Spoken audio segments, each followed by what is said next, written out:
तो वे देवतागण हजारों वर्षों तक उन्होंने दंडकारण्य क्षेत्र में विचरण किया। हजारों वर्षों तक पूरी धरती पर विचरण करते हुए दंडकारण्य में वे पहुंचे। ये दंडकारण्य क्षेत्र में ही आ जाता है चित्रकूट। यहाँ से दंडक वन की सीमा चित्रकूट से लग जाती है। दंडकारण्य के उत्तर भाग में मंदर नाम का पर्वत है, जिस चित्रकूट का एक शिखर ही है मंदर, जहाँ महासती अनुसुईया और अत्रि जी का आश्रम है। अत्रि अनुसुईया आश्रम है, उसी को मंदर पर्वत कहा गया। वहाँ महर्षि अत्रि तपस्या कर रहे थे और उनकी परम पतिव्रता महासती अनुसुईया, वे अपने तपस्वी पति की काया की छाया बनकर अत्यंत समर्पित भाव से श्री महर्षि अत्रि की सेवा कर रही थी। महर्षि अत्रि पुत्रोत्पत्ति की कामना से भगवान का ध्यान कर रहे थे और ध्यान करते हुए कह रहे थे, अग्नेः पृथिव्या वायोश्च ह्यंतरिक्षस्य वा विभुः धैर्येण सम्मतः पुत्रो मम भूयादिति प्रभो। अग्नि के समान, पृथ्वी के समान, वायु के समान और आकाश के समान धैर्यशाली एवं व्यापक पुत्र हमारे होंगे। जैसे अग्नि, पृथ्वी, वायु, आकाश सब व्यापक हैं, ऐसे ही ऐसे पुत्र हों जो पूरे ब्रह्मांड में व्याप्त हो सकते हों और इन्हीं के समान उनका प्रभाव हो, उनका धैर्य हो।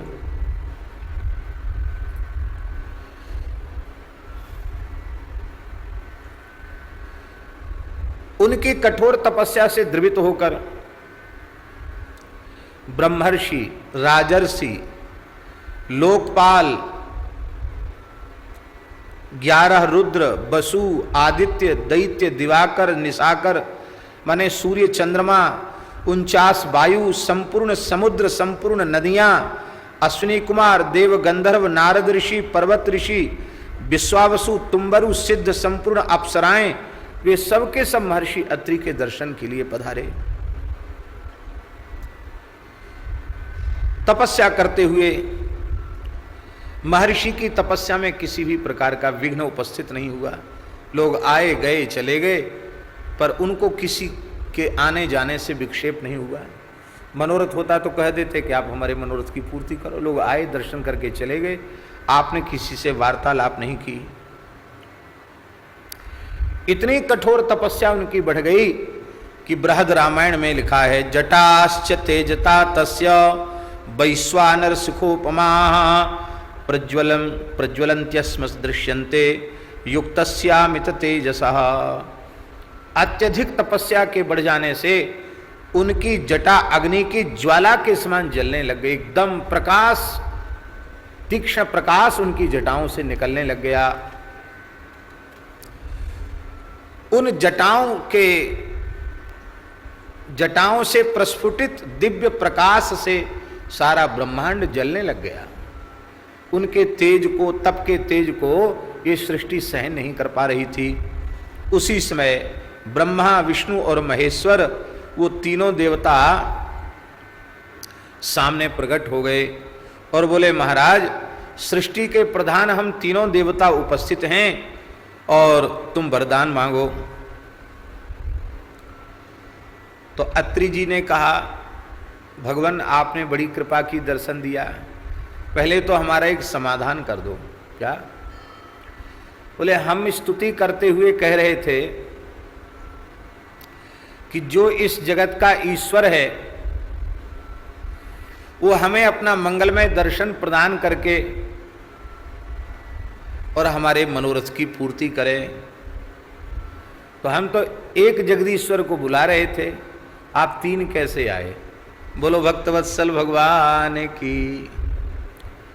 ऐसे निर्मल हृदय के महात्मा ही हो सकते हैं, जो मन में आई बात उसको छिपाया नहीं, पूछ लिया। इसलिए भागवत जी में श्लोक है, का इहोप हूता, आप ही बताइए कि हमने आप तीनों में से बुलाया किसको? हमने बुलाया एक, आ गए तीन। वैसे ऐसी बातें हम कहते नहीं हैं, पर एक महापुरुष की सुनाई हुई बात है, इसलिए सुना देते हैं।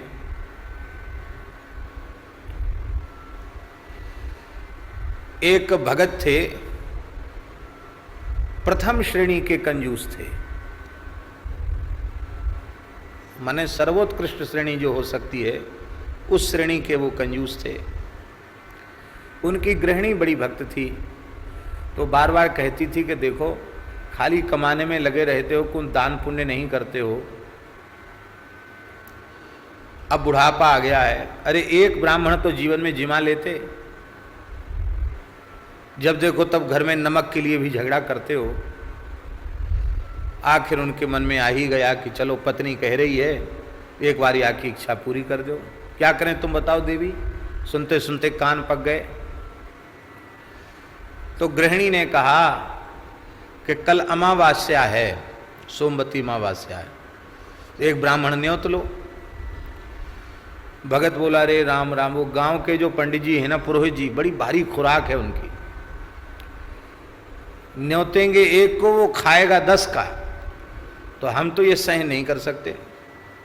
स्वल्प भोजी ब्राह्मण को निमंत्रण करना चाहिए, जो पुण्य पूरा मिल जाए और खावे कम। तो उन ब्राह्मण के 6 पुत्र थे और 1 पुत्री थी। तो भगत बोला कि पंडित जी का सबसे छोटा बालक है छऊ, उसका नाम ही रखा था छऊ, प्यार का नाम छऊ था। तो छऊ को बुला लो, 2 पूड़ी खाएगा, 1 दोना खीर पिएगा और बस पैसा 2 पैसा दक्षिणा, पुण्य पूरा मिल जाएगा। तो भगत ने जाकर पंडित जी को कहा कि कल अमावास्या, छऊ को भेज देना जीवने के लिए। तो पंडित जी भी बहुत चतुर थे, उन्होंने छऊ भेज दिए। सबसे छोटे छऊ को अकेला ना भेज करके, 6 थे तो 6 के 6 भेज दिए जीवने के लिए। अब वो इतने श्रेष्ठ ब्राह्मण पुत्र थे कि उन्होंने प्रतीक्षा नहीं की, जाकर तुरंत हाथ पांव धो करके बैठ गए, अपना अपना पत्तल भी लगा लिया। लाओ लाओ भगत जल्दी लाओ, समय हो रहा है, जल्दी लाओ। अब उसने तो इस ढंग से बनाया था कि छऊ खाएगा और परिवार के लोग भी तरस गए हैं मिठाई खाने, पूड़ी खाने, परिवार के लोग बाकी बचा कुचा खाएंगे। वो महाराज 6 बालकों ने पूरे घर का खीर पूड़ी साग सब एक बार में ही परसवा लिया। पत्तल से ब्राह्मण को कैसे उठावे? अंत में भगत से रहा नहीं गया, तो उसने कहा छऊ बुलायो, और छऊ आए, हिया ना आई। ये झालावाड़ वाले त्यागी जी के गुरुजी सुनाते थे कथा, उनके मुख से सुनी हुई कथा है। हमने छऊ बुलायो और तुम 6 के 6 चले आए। हिया माने लज्जा, तुमको लज्जा नहीं आई? एक का न्योता किया, 6 चले आए। तो उनकी बहन का नाम था हिया। बोले भगत जी कोई बात नहीं, हिया का पारस दे दो। हिया नहीं आई है तो हिया का पारस दे दो। तो अत्री जी ने कहा हमने तो 1 को बुलाया, आप 3 चले आए, तो आप कृपा करके ये बताओ कि का इहोप होता, आप तीनों में से हमने किसको बुलाया? देखो निर्मल भाव से कुछ भी आप कह दो बड़े से बड़े को, बस आपके भीतर छल कपट नहीं होना चाहिए। तो आपको कुछ भी कह दो निर्मल भाव से, तो बड़े से बड़े को भी प्रसन्नता ही होगी, उसको बुरा नहीं लगेगा। तीनों देवता हंस गए। इसका एक भाव महाराज जी ये भी देते थे। महाराज जी कहते थे मानो उन्होंने तीनों देवताओं की हंसी का दर्शन करने के लिए ऐसी बात पूछ ली। ब्रह्मा जी, विष्णु भगवान, शंकर भगवान बोले कि देखो आपने जगदीश्वर को बुलाया और हम तीनों देवता मिलकर जगत के ईश्वर हैं, क्योंकि सृष्टि तीनों कार्य के बिना चल नहीं सकती है। ये ब्रह्मा जी उत्पत्ति का कार्य करते हैं, मैं पालन का कार्य करता हूँ और भगवान शिव संहार का कार्य करते हैं, तो हम तीनों देवता मिलकर के जगत के कारण हैं। इसलिए हे ऋषिवर, आपने जो अपने मन में भाव किया है कि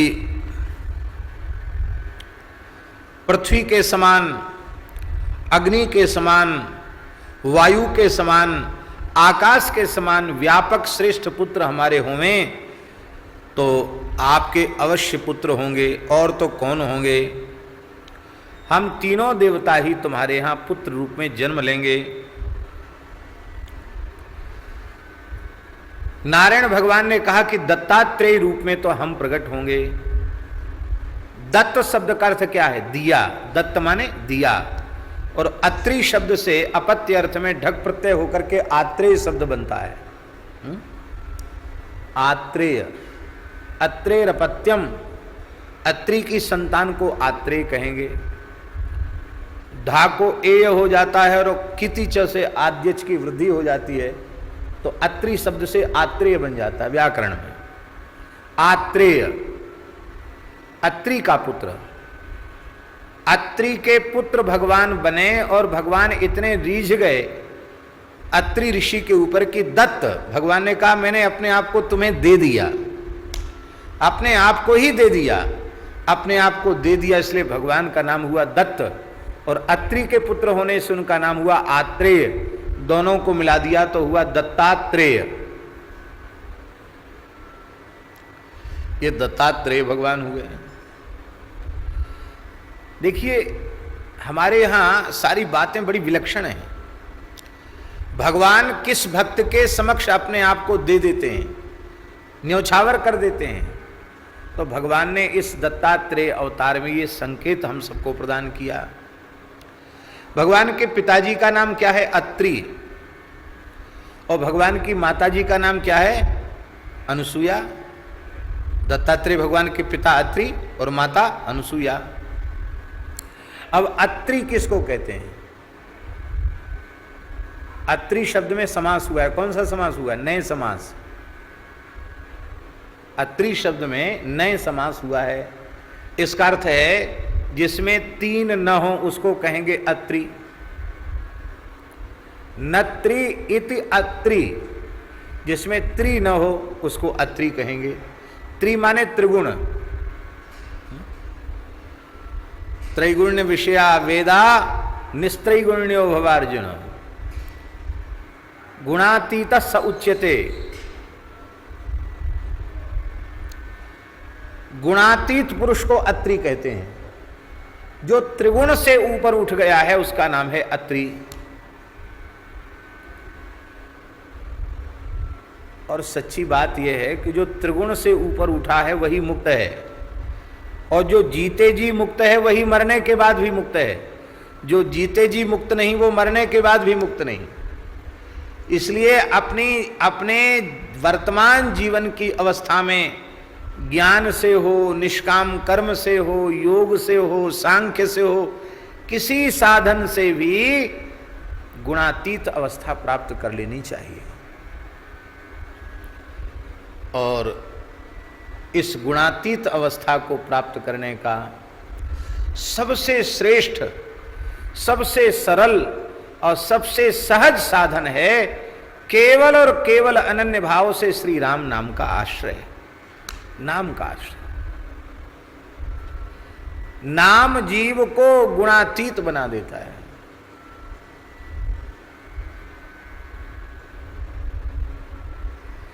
क्योंकि नाम स्वयं अगुण है, गुणातीत है। तो नाम अगुण है, इसलिए वो अपने जापक को, उपासक को भी अगुण बना देता है, गुणातीत बना देता है। गुणातीत पुरुष की बड़ी महिमा है। समलोष्टास्म कांचना, ऐसी उनकी स्थिति हो जाती है। गुणातीत पुरुष के लक्षण गीता में बताए गए हैं। सोने में, मिट्टी के ढेले में और पत्थर में उनको भेद नहीं रह जाता है। अब यूं तो गुणातीत पुरुषों की इतनी महिमा है तो हर व्यक्ति कहेगा कि हम गुणातीत हैं। सबसे पहले तो हम ही घोषणा करने लग जाएंगे कि हम गुणातीत हैं, हम तो त्रिगुण से ऊपर उठ गए हैं। तब इसके लिए हमें विचार करना पड़ेगा कि हम वस्तुतः गुणातीत हैं कि नहीं। गुणातीत पुरुष का असाधारण लक्षण क्या है? बोले गुणातीत पुरुष की सहज वृत्ति होती है अनुसूया। गुणातीत पुरुष की जो स्वाभाविक वृत्ति है, सहज वृत्ति है, उस सहज वृत्ति का नाम है अनुसूया। क्या नाम है? अनुसूया। असूया शब्द से समास कर दिया, नए समास, तो असूया शब्द से नए समास करने पर अनुसूया बन गया, अर्थात असूया रहित। अब असूया कहते किसको हैं? बहुत ध्यान से सुने, असूया किसको कहते हैं? गुणेषु दोषा विस्करणम असूया। गुणों में दोषों का आविष्कार, इसी का नाम है असूया। बहुत से लोग ऐसे होते हैं, उनका स्वभाव ही दोष दर्शन का होता है। स्वयं तो दोषों की खान है, खजाना है, बड़े बड़े भयंकर दोष हैं उनमें। इतने भयंकर दोष हैं कि यदि वे तटस्थ भाव से, ईमानदारी से, निष्पक्ष भाव से आत्मनिरीक्षण करें तो उन्हें लगेगा कि साधक, सिद्ध, संत, महात्मा ये तो बहुत ऊंची चीज है, ईमानदारी से अभी हम मनुष्य कहलाने लायक नहीं बने, हम मनुष्य कहलाने योग्य नहीं है। लेकिन उन्हें अपने दोष दिखाई नहीं पड़ते हैं,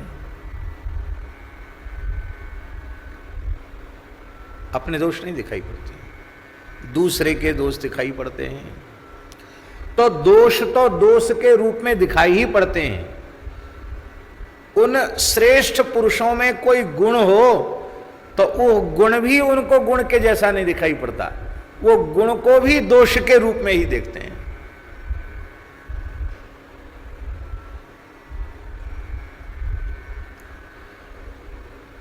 कोई व्यक्ति बहुत सीधा साधा सरल है, निश्चल है, निष्कपट है, एकदम सरल है, भोला है, तो अब हम आपसे पूछते हैं कि ये दोष है कि गुण?